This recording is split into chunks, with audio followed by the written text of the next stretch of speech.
Hey friends, Julie Earl, Crazy About You Ministries, and you may be wondering why I'm sitting in the window of the hotel room, but I wanted you to see the beautiful mountains in the background. If you can see those, it looks much prettier even in real life than what I'm capturing on video. But we are in Oro Valley, Arizona, and that's just like northwest, I think, of Tucson, and just a lovely little place that we discovered. So Ron is out mountain biking in these awesome mountain areas, and here I am, and there is my bike. And why am I not mountain biking? Because I got food poisoning on January 1st. So even as I was recording the first video for YouTube, I started to feel sick, and then I realized that I had eaten some romaine lettuce. That was the only thing I had eaten differently that morning for lunch. And so got very sick and was flushing everything out of my system, and I'm still feeling weak from it. A little bit better today, so maybe I can ride tomorrow. So the question I want to pose to you is, why do we have breakthrough in some areas for healing and not other areas? Does God want us sick in some areas and better in other areas? And the absolutely answer is no. He does not want us sick in any area.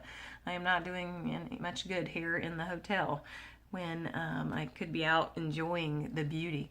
But I'm also not going to waste this time, and God doesn't waste our time. If you're in the hospital, if you're sick, whatever, God's going to not waste your pain, but that doesn't mean He wants your pain and He wants your suffering. You know, Jesus said that by His stripes we are healed, and that He sent His word and healed them, that Jesus came to set us free from every evil work of the devil. So He wants us well. But let's discuss again why is it you might see breakthrough in some areas and not others.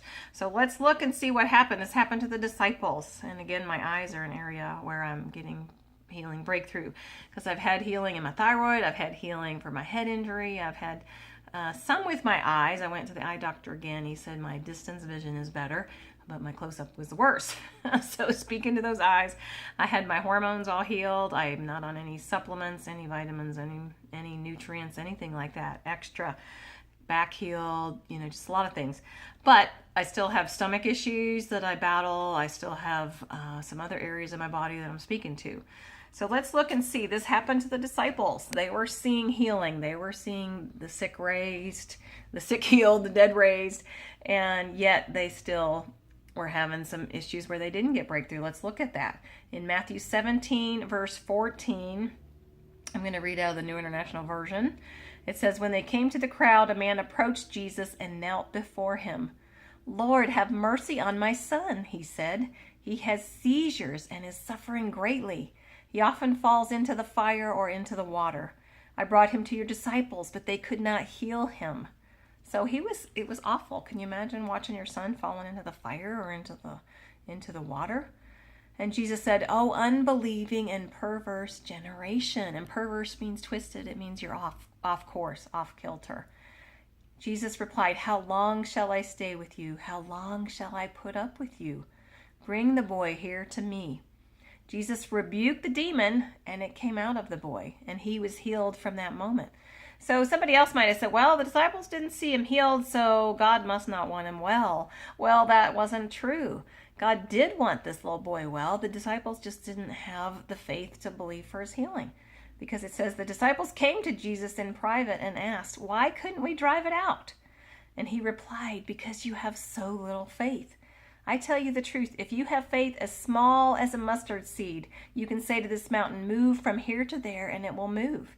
Nothing will be impossible for you. Nothing will be impossible for you.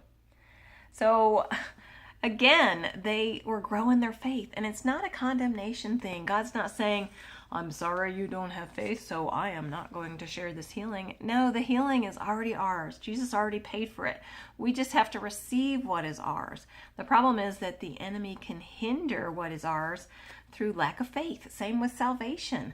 People that do not believe that if they confess with their mouth Jesus is Lord and believe in their heart that God raised him from the dead, then they won't be saved.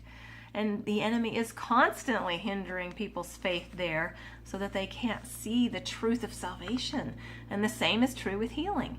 If we don't have faith to believe that our eyes can be healed and our thyroid can be healed and our head can be healed and our allergies and our stomach can be healed, then the enemy is able to hinder that.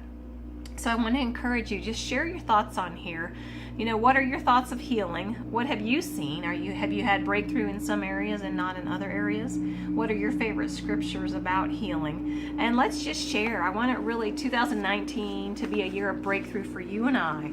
Because again, it's not about condemnation. It's about just growing that childlike faith. And faith comes by hearing, and hearing by the word of God. And they overcame the enemy by the blood of the Lamb and by the word of their testimony. So let's share testimonies. Let's grow in our faith. And let's just see what God's going to do to free all of us from the works of the devil. Bless you.